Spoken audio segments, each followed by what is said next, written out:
ఇప్పటిదాకా ఏ సినిమాలో చూపెట్టని తీర్లా గంజాయి జారగొడుతున్నారోలా స్మగ్లర్ గాళ్ళు. పుష్ప సీన్లను మించి డైరెక్టర్లు కొత్త కొత్త ఆలోచనలు చేయకుండా కావలసినంత కొత్త స్టఫ్ ఇస్తున్నారు. పుష్ప అంటే నేషనలే గాని వీళ్ళు ఇంటర్నేషనల్ అని చూపెడుతున్నారోళ్ళు.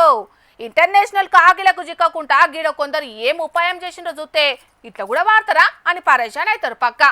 వీళ్ళ తెలివి తెల్లారా గీజర్ ను నీళ్లు కాగబెట్టేందుకే వాడతారని తెలుసు గాని ఇట్లా కూడా వాడచ్చునని ఇప్పటిదాకా తెలియదు కదా. నీళ్లు గరమయ్యే మిషన్ల నిషా ఎక్కిచ్చే 15 కిలోల గంజాయి పొట్లాలను దాచి దేశాలే దాటియ చూసిండ్రు ఈ దొంగ బద్మాషిగాళ్లు. బయటి దేశం మలేషియాలున్న కౌలాలంపూర్ విమానం డిపోకెంచి ఢిల్లీ విమానం డిపోలకు సక్సెస్ఫుల్ గా గీజర్ ను పట్టుకొచ్చిండ్రు ఇద్దరు మోతేవాళ్ళు. మరి గాన్ నుంచి గీజర్ ను పట్టుకొచ్చుడేందని డౌట్ అనుమానాలు కొట్టి గీజర్ ను పక్కున వలగొడితే ఇలా బండారం బయటపడ్డది. లోపల దాచిన ఈ నిషామాల్ కు మార్కెట్ల 5 కోట్ల రూపాయల ధర వలుకుతుందట. మరి దేశంలో ఏడికి జారగొడుతున్నారు ఏందనేది ఎరకవట్టే పండ్ల పడ్డారు విమానం డిపో పోలీసోళ్ళు. ఇది ఇట్లుంటే గిడొకడు పోలీసోళ్ళు చెకింగ్ కొత్తున్నారని ఏం చేసిండో చూడుండ్రి. వామ్మో వీడింకా వేరే ఉన్నాడు కదా. గంజాయి పొట్లాన్ని సీదా కుక్కల దాసి అన్నం ఉడకబెడుతున్నాడు కదా.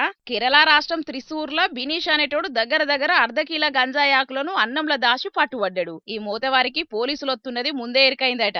ఉన్న గంజాయిని అప్పటికప్పుడు ఏడ దాచినా సూత్తరని అనుమానం రాకుండా సగం ఉడికిన అన్నంలో దాచిండట. ఎంత ఎంకులాడినా దొరుకుతలేదట గాని రందితోని కాకీలు స్టేషన్ కు పోతాంటే విజిల్ సప్పుడు చేసి కుక్కర్ పట్టించింది. గప్ప గప్ప గంజాయికుల గబ్బు సుతం కొట్టిందట. ఇక ఎంబటే గంజు దింపి సూతే ఈ స్మగ్లర్ గాని అతికే తెలివి బయటపడ్డది. ఇసుంటి అతికే తెలివి స్మగ్లర్లు ఉన్నంత కాలం పుష్ప సిరీస్ లకు కొదువే ఉండదు కావచ్చు పోన్రి. డైరెక్టర్లకు స్మగ్లింగ్ ఆలోచనలకు కరువే ఉండదని అనవట్టిండ్రు ఈ స్మగ్లింగ్ లను సోషల్ మీడియాలో షేర్ చేస్తున్న కొందరు నెటిజన్లు.